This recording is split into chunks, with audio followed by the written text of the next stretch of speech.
అందరికీ నమస్కారం. ముందుగా శ్రీమాత్రే నమః, శ్రీ గురుభ్యో నమః. గంగాధర్ వాస్తు జ్యోతిష్యాలయం యూట్యూబ్ ఛానల్కి స్వాగతం అండి. మనం వాస్తులో ఈరోజు చర్చించుకోబోయే టాపిక్ ఏంటంటే సైట్ సెలక్షన్. అంటే నూతన గృహ నిర్మాణానికి ఎలాంటి స్థలాన్ని మనం తీసుకోవాలి అనేది ఈరోజు తెలుసుకుందామండి. మనం నూతన గృహానికి ఎలాంటి స్థలాన్ని తీసుకోవాలంటే ఫస్ట్ చతురస్రాకారం, ఇట్లా 4 మూల సమానంగా, అంటే పొడవు ఇంటూ వెడల్పు సమానంగా ఉన్న స్థలం ఇది. నెక్స్ట్ ఇది సెకండ్ ఆప్షన్, దీర్ఘ చతురస్రాకారం, అంటే వెడల్పు తక్కువ ఉన్న పొడవు ఎక్కువ ఉంటుంది. ఇదైనా తీసుకోవచ్చు. ఇది సెకండ్ ఆప్షన్, ఇది ఫస్ట్ ఆప్షన్, ఇది నెంబర్ 1, ఇది నెంబర్ 2 అనమాట, దీర్ఘ చతురస్రాకారం. ఇలాంటి స్థలాల్ని మనం నూతన గృహ నిర్మాణానికి మనం తీసుకోవాలన్నమాట. అయితే కొంతమందికి ఏంటంటే వంశపారపర్యంగా తాతల తండ్రుల దగ్గర నుంచి వచ్చే స్థలాలు కూడా ఉంటాయి. అవి కొన్ని ఎలా ఉంటాయంటే వాళ్ళకి ఇట్లా ఏదన్నా ఒక మూల పెరిగి ఇట్లా ఉండొచ్చు. ఏదన్నా ఒక మూల పెరిగి, అది ఏ దిక్కైనా కావచ్చు, తూర్పైనా పడమరైనా ఉత్తరమైనా దక్షిణమైనా ఏ దిక్కైనా కావచ్చు. అయితే ఒకవైపు ఇట్లా పెరిగి ఉండొచ్చు.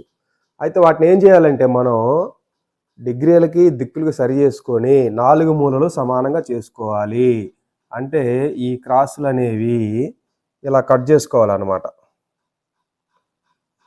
ఇలా కట్ చేసుకొని ఈ క్రాసులు తీసేయాలి. ఈ క్రాసులు తీసేసి ఇట్లా 4 మూలలు కూడా సమానంగా చేసుకోవాలన్నమాట. ఇలా సమానంగా చేసుకొని మనం స్థలాన్ని గృహ నిర్మాణానికి ఏర్పాటు చేసుకోవాలి.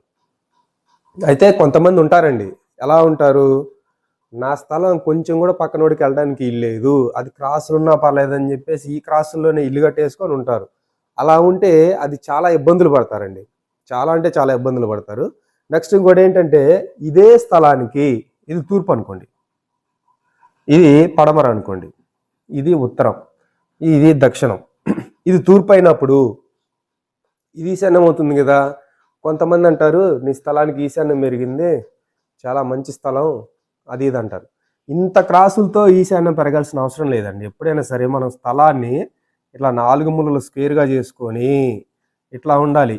ఇట్లా ఉంటే అసలు దీని ఆకారం ఎలా ఉందో చూడండి, ఇటు పెరిగిపోయింది, ఇటు పెరిగిపోయింది. ఎప్పుడైనా సరే 4 మూలలు ఇలా పోయి ఉండాలి.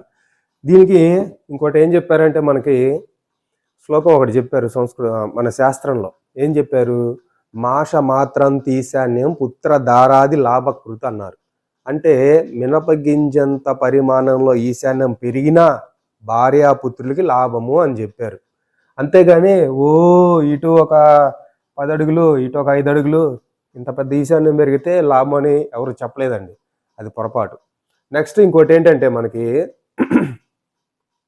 మనం కొత్తగా స్థలం తీసుకున్నాం అనుకోండి, మనం తీసుకునే పరిసరాల ప్రభావం కూడా, పరిసరాలు ఎలా ఉన్నాయి, ఎందుకంటే ఆ పరిసరాల ప్రభావం కూడా మనపై పనిచేస్తూ ఉంటుంది. ఎందుకంటే భూమికి ఆకర్షణ శక్తి ఉంది కాబట్టి. మనం తీసుకునే స్థలం ఫర్ ఎగ్జాంపుల్ శ్మశానాల పక్కన అటో ఇటో ఉందనుకోండి, అట్లా ఉండకూడదు. అందుకని చుట్టుపక్కల వాతావరణ పరిసరాల ప్రభావం, పరిసరాలు కూడా ఎలా ఉన్నాయి అనేది చెక్ చేసుకోవాలి మనం కొత్తగా స్థలాన్ని తీసుకుంటాం. ఎందుకంటే ఈ రోజుల్లో ఒక 5 సెంట్లు స్థలం కొనాలన్నా ఒక 10 లక్షలు 20 లక్షలు ఇన్వెస్ట్ చేసి మన స్థలం తీసుకుంటున్నాం. అన్ని డబ్బులు మనం పెట్టి కొంటున్నాం కాబట్టి మనం జాగ్రత్త తీసుకోవాలి. నెక్స్ట్ ఇంకోటి ఏంటంటే, ఈ స్థలం యొక్క భౌతిక స్థితి కూడా ఎలా ఉంది అనేది మనం చెక్ చేసుకోవాలి.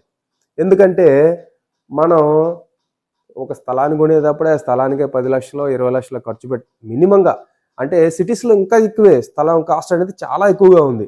అంటే ఇది నార్మల్గా చెప్తున్నాను. మినిమంగా ఒక 10 లక్షలు 20 లక్షలు పెట్టి స్థలం కొనుక్కొని అది మళ్ళీ ప్లస్ కన్స్ట్రక్షన్ చేయాలంటే మినిమం ఈ రోజులలో మనం ఒక డబుల్ బెడ్రూమ్ కట్టాలి అంటే మనకు ఒక 50 లక్షల రూపాయల ఖర్చు చేస్తున్నారు. అందుకని ఇన్ని డబ్బులు మనం భూమి మీద గృహానికి ఇన్వెస్ట్ చేస్తున్నాం కాబట్టి అన్ని జాగ్రత్తలు, తగిన చర్యలు, జాగ్రత్తలు అన్నీ తీసుకొని మనం తీసుకోవాలన్నమాట. ఎలా పడితే అలా తీసుకోవడానికి లేదు.